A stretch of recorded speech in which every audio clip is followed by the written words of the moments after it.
Hello and welcome to this BioProcess International Ask the Expert webcast. I'm your host, Leah Rozan, the online editor for BioProcess International. Before we get started, just a couple of notes. This webcast is being recorded and will be made available for replay in the multimedia section of our website. We've muted the audio lines, but we welcome you to type in your questions for our speaker in the chat window on your screen. After the presentation, we will begin the question and answer portion, and I will ask our speaker your questions from the chat window. Your questions in the chat window will only be visible to myself and our speaker. So thank you for joining us today. It is now my pleasure to introduce our speaker, Brian Bordeau from FortéBio. Hi, and thank you, Leah. Appreciate everybody's time today. I just wanted to make a couple notes. We will be doing an overview of some of the benefits of laboratory automation and how they pertain to BioProcess. Briefly, my team works within Forte, which is part of Molecular Devices. Our team automates workflows and as well as modifying instrumentation for around custom needs with our customers. As part of the presentation, we're going to be discussing a little bit about the benefits of automation, some of the things around what makes a good workflow for it, and then watching how changing the automation impacts the performance and impacts our benefits that we derive from it. So with that, I'll hop right into it.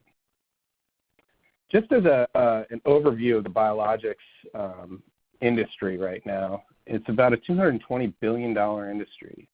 But specifically, I'd like to point out that over the last 5 years, the number of biologics on the market has doubled just in terms of FDA and EMA-approved biologics.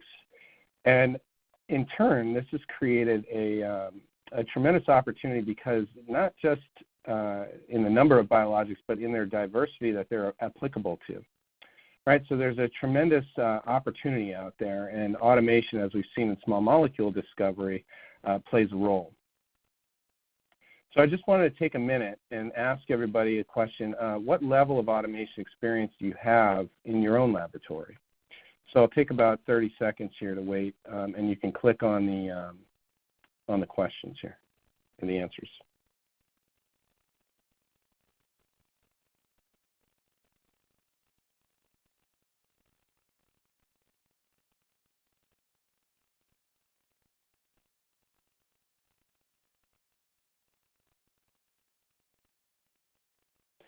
Okay, great. So it looks like most people have answered in, and just to illustrate where we're at as a group here, the majority of people appear to be in kind of the beginner category. So I think you'll hopefully find a lot of benefits from this discussion. So I wanted to point out that there are 5 key components of good automation, and it starts with knowing your workflow. So it starts with knowing what you do in the lab and how your science is conducted. To enable a good automated system, we'll talk a little bit about what it means for instruments to be automation friendly, as well as the labware that they work best with, the software that drives them, and then the project management processes that are put in place to ensure a good outcome for your project. And just to point a little something out here, we're not talking about the Terminator-style robots that seem to scare us all. Actually, we're looking at more the industrial-style robots and how those interact in the lab with the labware. A few benefits that we'll be discussing in terms of automation are throughput. Good automation should show, certainly an increase in walk-away time, a reduction in human errors. We have the possibility of containing systems, so we can offer environmental control. We can improve space utilization by compacting several instruments that would normally be in a laboratory into a small space, or sometimes they might take up 2 laboratories with people working at them. We should see a safety factor improvement, and then obviously we can track everything with barcodes through the process. So just some of the benefits to keep in mind of what a good automated project should look like. So specific to biologics, where we see certain benefits in automation, we're able to control things and at least monitor things like the temperature, gas sensitivity, and I guess I'd say the big difference here between our typical classical small molecule drug discovery type automation is that with biologics, we're actually producing the product, right, as opposed to discovering it from a pre-existing library. And so we have certain factors that come into play here, specifically the growth and production rate of our biologics. So when we're producing things from cells, obviously there's a growth rate to the cell, but there's also a production rate that need to be managed. So just in terms of the type of automation that you're considering, another quick polling question. Where do you fall in the process? Are you in process development? Are you clone selection, hit screening? Just like to get a quick pulse on that. I'll give you about 10 seconds here.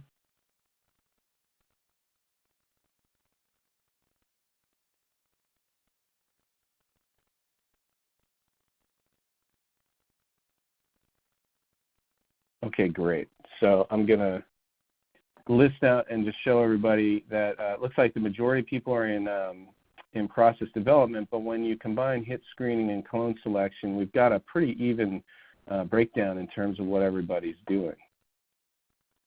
And so I will show you a hit to lead identification system on our next slide.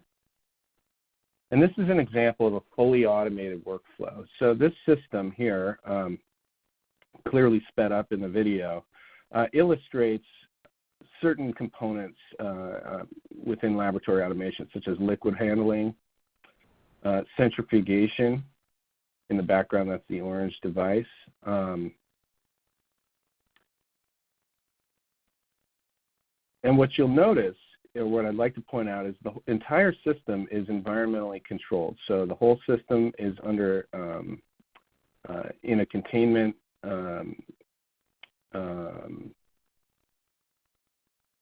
is in containment. We go from clone selection all the way through to antibody identification in this system, which is done by the Forte octet. Okay, so what impact does automating an entire workflow have on the benefits that we should derive from the system? So this is an example of a detector loader or plate loader system using the Forte octet as an example, right? And in this case, we don't really see an increase in throughput versus a human being loading the system. We do see an increase in walkaway time, and that's because we can store several plates in here and run those plates, say, overnight, or at least derive several hours of walkaway time. We don't really see a big increase in space utilization because clearly the footprint is the same as it would occupy on a lab bench. We do see a little bit of improvement in the safety because we're using a collaborative robotic arm. So what that means is should that touch a human being, it will stop, it will pause, and wait for instructions to continue. Additionally, though, there's no human being putting plates or labware onto the device, which may have moving parts on it. Finally, we do have an increase in the audit trail, or an improvement in the audit trail, because now we can incorporate a barcode reader, for example, to track plates when they were read. As we add some environmental containment, which in this case it's a automation-friendly incubator, we can connect two steps, right? And as a result, we see a little bit of improvement in the walkaway time, a far better impact on our space utilization, because oftentimes these two devices may actually occupy two separate laboratories, right? No real impact on the safety above the single robot, single instrument scenario, but we also see an improvement in the audit trail because now we're tracking how long each plate spent in the incubator. When we move to a robot on a rail or a larger system, this is an example of a fully automated workflow similar to what you saw in the video. And in this case, we see a full maximal return on the throughput, because in this case we've connected two separate plate detectors in the system. Significantly more storage, right, through having a 320 position carousel. Far better space utilization, because this would take up several benches of space. And then finally, I'll say that in these type systems, we tend to see more integration with the LIMS systems. And so just out of curiosity, based on what you've seen so far, I'd like to know whether your current automation needs include single-step, multi-step, two-step.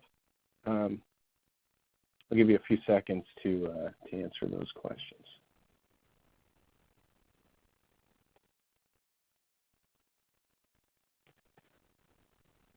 Okay, great. I appreciate everybody logging in.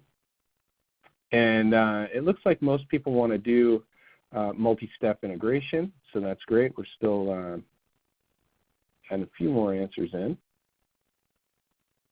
Let me go ahead and close the poll. Okay.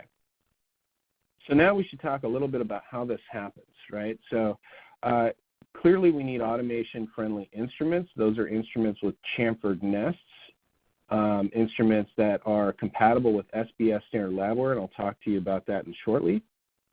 The nests need to have spacing for the fingers of the robot to reach in. That's very critical, and most important is a software API for the software to tell it to run.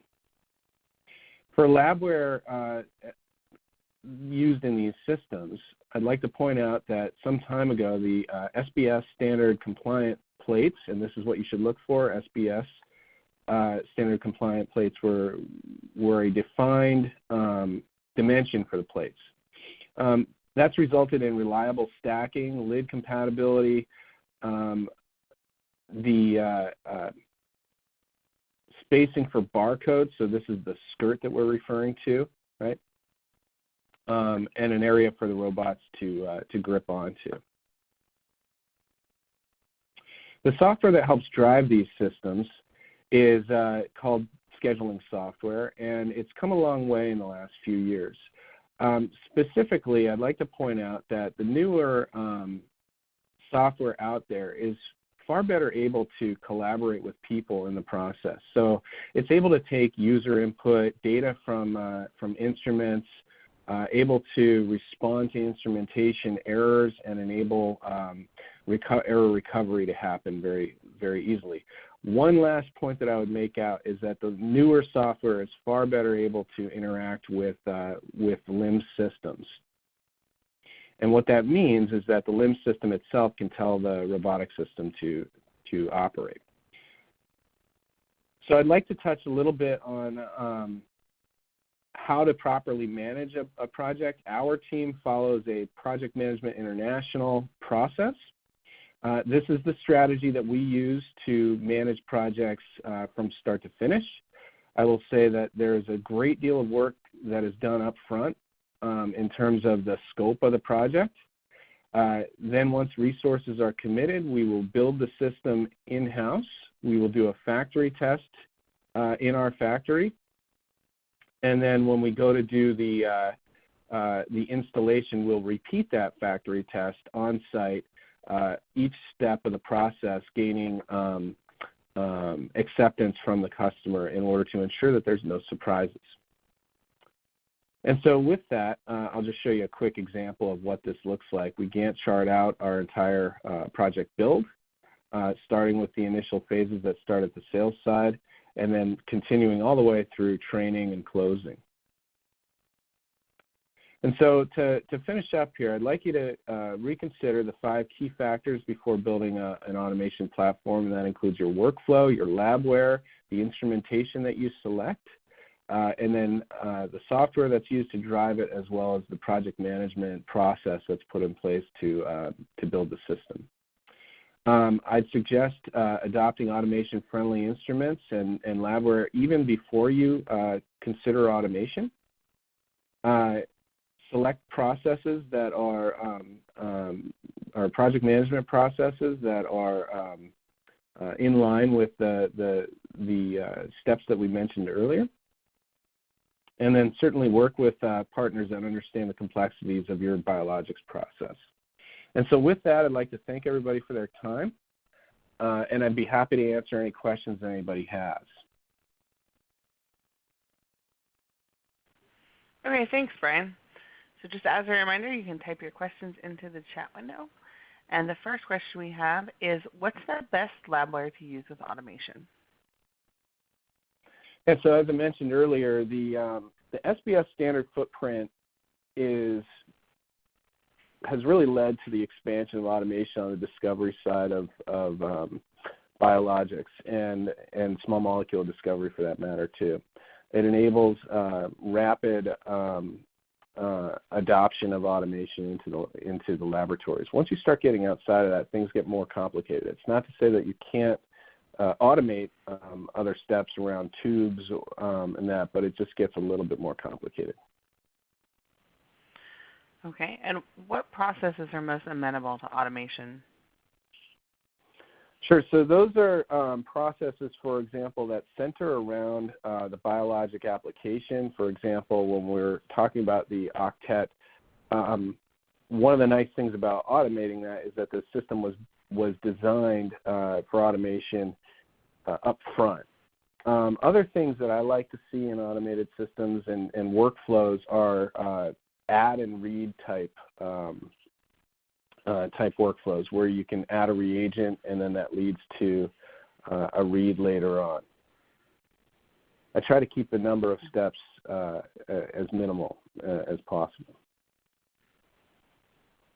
Okay, thank you.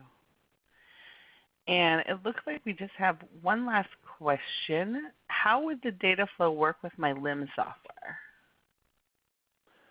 Sure, so it's actually a complicated question, but like I mentioned earlier, the newer workflow scheduling software does a great job at pulling data from a variety of devices and storing it where you want to. So oftentimes the drivers that are written for the instrumentation, the automation-friendly instrumentation that has APIs, oftentimes those drivers contain the ability for you to move data into specific locations that your LIMS system can pick up on. Additionally, the newer dynamic and collaborative schedulers are able to pull data into them and react to it.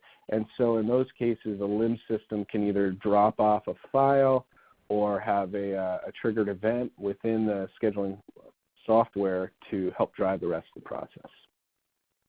Any other questions? We do have a couple more. Okay. How can I get in contact with you? Sure. So you can reach me easily through your FortéBio representative or your molecular devices representative and ask for the Oz team, which is easy to remember because we're awesome. You can also reach me at brian.bordeaux@moldev.com. Okay. And as a reminder, when we send out the follow-up email to everyone, we'll go ahead and include Brian's contact information so you can follow that up. And if we didn't get to your question will be passed to Brian, and he can follow up with you individually. So thank you, Brian. Thank you, and I'd like to thank everybody for their time. This was fun, and hope to be able to do it again sometime. Great. The recorded version of this webcast will be available for on-demand viewing on our website, and as a registered attendee, you'll receive a follow-up email providing you with a direct link. We look forward to having you join us at future BioProcess International Ask the Expert webcasts. Look for those announcements in your inbox. Goodbye.